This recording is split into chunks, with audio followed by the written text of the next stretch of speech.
All right, we are live inside of the Entrepreneur Journey Facebook group, and I am so glad to have Amanda Barrientez. Barrientez.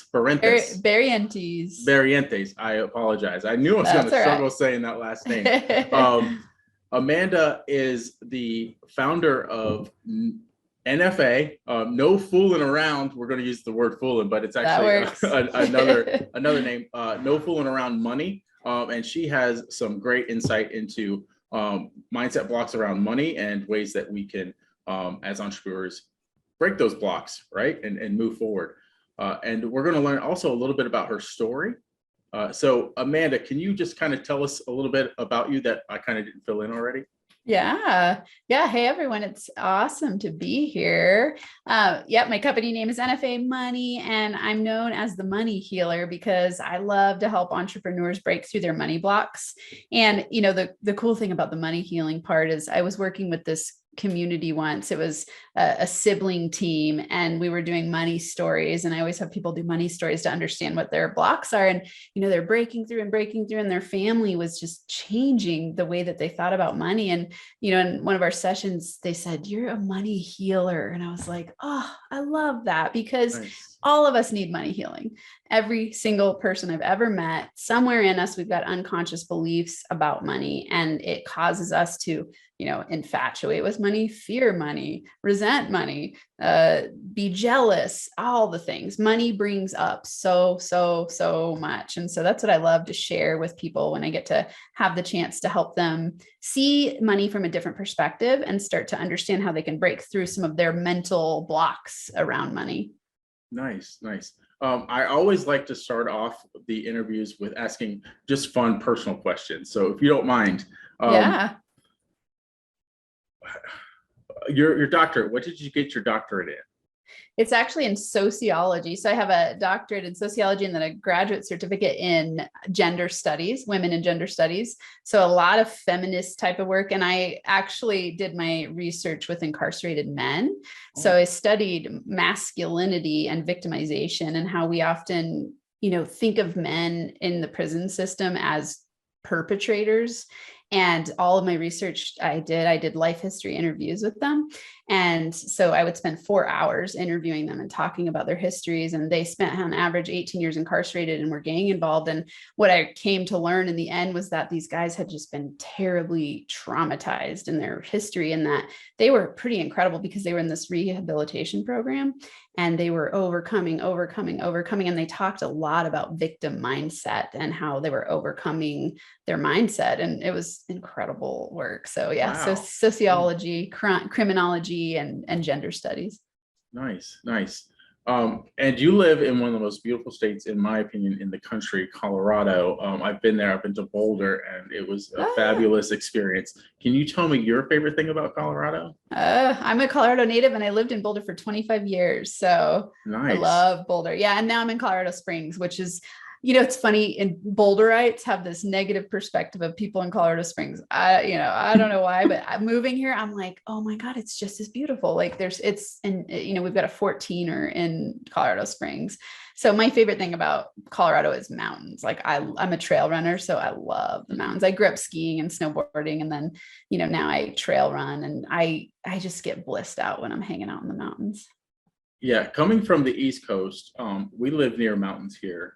In South Carolina, but when you see these mountains, they're just like hills compared to the mountains in Colorado, and it was just majestic how awesome the mountains were. Like this, I went whitewater rafting. That was a lot of fun. Ooh, fun. But it was a bunch of us guys, and there was one girl on the raft, and she's the only one that fell off. Oh no. And then all of us guys are like, that wasn't rapid enough. We need to go on the other rapids. She was like, no, I fell off this one. I'm done. But it was a lot of fun. It's beautiful. Yes. Good food there too. A lot of good restaurants. Yeah, definitely. Sticking with the beautiful places theme, I know you recently got married, and you got married in Hawaii. Is that always where you wanted to have your wedding? No, definitely not. Never even thought about it, really. I have a long story about that. I don't know if you want me to share. It's part of my entrepreneurial journey, is really embedded with my relationship journey. Okay, so what we're going to go into your story here in a second. Yeah. So it was not your ideal place to be married. So it was an amazing place to be married, but it wasn't like one of those like childhood dreams, like I'm going to get married in Hawaii. Yeah, no. Nice. Okay. Yeah. So now let's go into your story. Kind of tell us, how you obviously started, you talked a little about the sociology and what you did there. How did you go from that to your entrepreneurship and kind of where you are now? Yeah, my journey started with crying on the floor one night. And so, I think about my entrepreneurial journey as this like breakdown to breakthrough experiences that I had in my life. And I had actually left my 15-year marriage having an affair, and my next relationship was not working. So I was on the basement floor staring out at this empty space where my boyfriend had moved out. And I had spent the day looking on Craigslist for places to live, and I couldn't afford anything. I had 3 kids. I was in grad school, and I was like, oh my God, I don't know where I'm going to live. And I was already on food stamps and working my way through grad school and just going, I was scared, and I was crying, and I was kind of scanning my life course, and I sat up and I had this revelation. I was like, I'm the center of my problems. Like, I've created this pattern of relationship challenges, and it's caused money to be really hard. And I just had this awareness in that moment, like, I got to change myself. And so I was already really busy. So I started listening to podcasts like on double speed, every possible chance that I got. And I started to change from the inside out. And then, I always think the universe works in really magical ways. We could call it God or higher power, whatever you want to call it. At the same time, in my department where I was getting my PhD, we had this national news fallout where professors were leaving, and it was like stressful. And I just was thinking, I love my research, but I don't want to be a professor anymore, which is what I had been working toward this for years. And so I decided, all these podcast people are like coach type people. So, hey, I love teaching. What if I could make money doing what I love and just teach and help people? And so I decided, I'm going to finish my graduate degree. And when I graduate, I'm going to jump into full-time business. And I did it. And then that first year I went 6 figures. So I went from food stamps to 6 figures. And the rest is really history in terms of, looking back on my academic career. Wow. And it's so rewarding, I'm sure, being where you are now, to be able to, with what you do, to see the transformation that you provide for people, especially around money. Real quick question now, was NFA the initial entrepreneur idea, or did you have something else and then shift to NFA? It was it was like a spiral growth process. I started thinking I was going to do relationship coaching because that was how I entered into listening to podcasts and going like, excuse me, I swallowed that wrong. I thought I got to help people with relationships because that was the place I really focused on where I was struggling. And what happened was I started going to all these networking events, and I would just talk to people about being stuck. You go like, I can help you get unstuck. And of course, at networking events, it's entrepreneurs. And so I started working with all these entrepreneurs, and it led to me always doing money stories with them, because as I was working on my relationship stuff, I was also working on my money stuff. And I had started this wealth building group, and I had everyone write money stories, and it was this powerful transformative process. And so I had all my new clients do money stories. And so it just evolved into working with all entrepreneurs and really focusing on money and realizing that money is one of those things that's an outer tangible reflection of what's going on internally. And so it was an easy way for me to tap into people's unconscious belief systems. And, when you work on your unconscious belief systems, it's going to help your relationships, your business, your relationship to yourself, all the things. And so, NFA really started, one of my packages at the beginning was called NFA Transformation. And then I put it on my bio on Instagram, and this woman reached out. She's like, oh my God, I love that branding. Come on my podcast. I love your story. And in the podcast, she said to me, you really that's an awesome name. Have you ever thought about naming your company that? Because at the time, my company name was just my name. And I was like, am I really bold enough to have a swear word in my company name? And I stayed up literally all night thinking about it. And I got up in the morning, I'm like, I'm doing it. And I just went for it. And it's been NFA Money ever since. Or nice. NFA. It was NFA Coaching, and now it's focusing on NFA Money.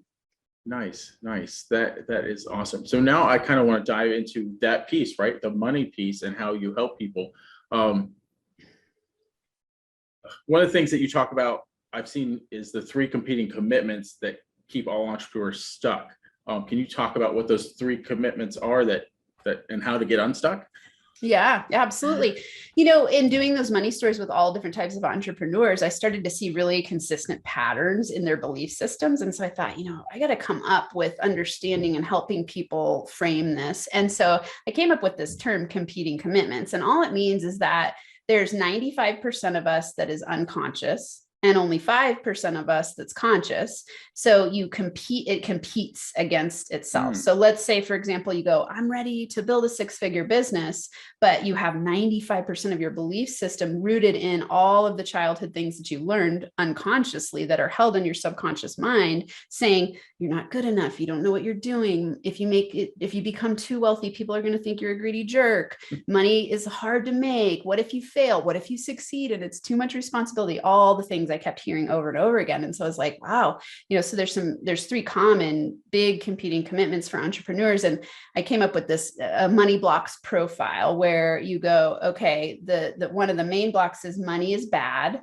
The other one is money is scarce. And the other one is money causes stress. And underneath all of these, there's this umbrella or cluster of ways of thinking and feeling about money. And I just see it time and time and time again. And so helping people break through those, let's say, for example, you believe money is bad. A lot of heart-centered entrepreneurs who are really service-based and have, some stint of religion or spirituality will often go like, I shouldn't charge to make money doing the things I love, and I'm helping the world. And so they get really stuck in this kind of altruism and they don't charge enough money, and then they burn out and they give up. And so helping people balance that out, and that money is bad. And then, and the money is scarce. It could be things like, there's never enough. So I got to keep working really, really, really, really, really hard to make sure there's enough. And even when there is a lot and there's an abundance, I'm still afraid. And so I'm kind of like clinging on tightly to it. So people, again, entrepreneurs get really burnt out there. And then on the money causes stress, often this one has to do with, this belief where if you make too much, it's like more money, more problems mentality. Or, I'll just kind of, we all have caps, and I call money set points. So we'll get to a certain level, and then these blocks will come up for us unconsciously, and then we sabotage back down to a level. So it gets really hard for entrepreneurs to scale and break through to bigger and bigger levels of income. Yeah, that is an awesome way to explain it. Just kind of go back to the couple of those are just outright lies that we tell ourselves, right? That money is bad. Money's not bad. How you use money could be bad. And money is scarce. Money is not scarce. Yeah. So, well, and money causes stress. Like money it creates freedom, right? Yes. So I always have people do the mindset switch from money causes stress to actually money creates freedom. Like we have way more flexibility and joy when we have freedom of choice, which takes financial abundance.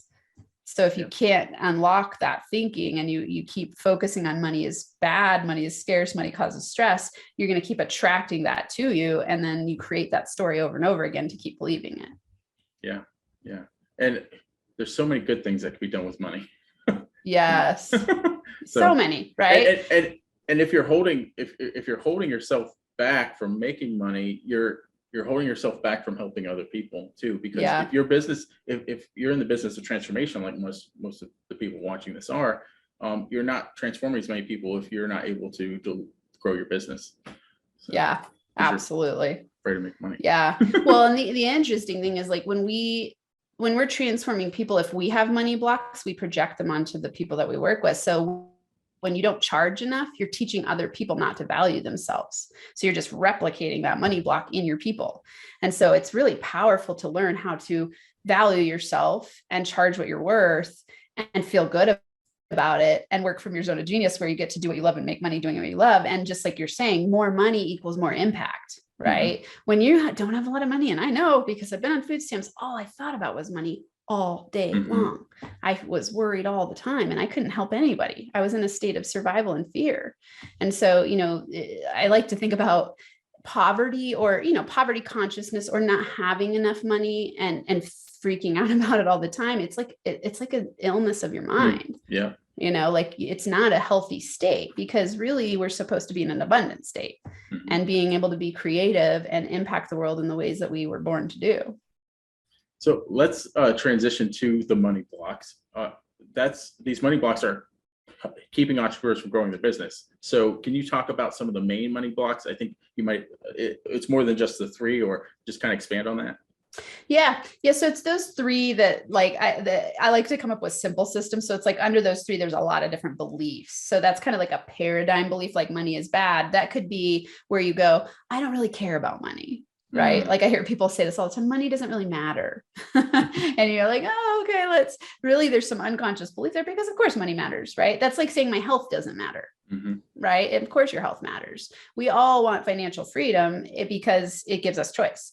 And so, there's a lot of different belief systems in each of those money blocks. And so, in the money is bad, it would be like, money doesn't matter. Money is the root of all evil. If I make too much, I might become a greedy jerk. People might not like me anymore if I make too much money. Those are a lot of the ones that operate under money is bad. And then in money is scarce, this one could show up. This one is interesting for entrepreneurs. It shows up a lot as like, I can't build my business to the level I choose because I won't have enough time to hang out with my kids or my family. So it's like this either or thinking instead of both and.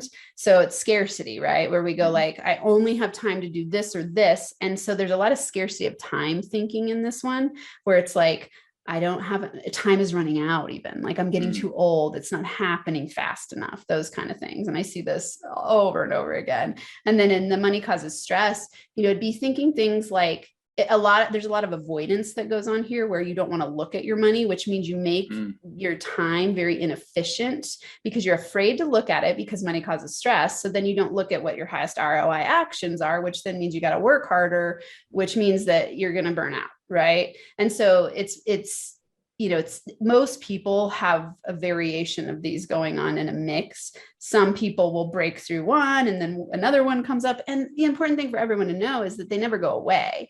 Like you learn tools and strategies to break through, and then you just go to your next level. I have like spirals over my office because I always think of spiral growth curve. You have to go down to get to the more expansive part of your up. Right. And so money is the same way. You're going to have new experiences that bring up new unconscious beliefs. So like, let's say you break through to a new level in your business, a new money block might come up.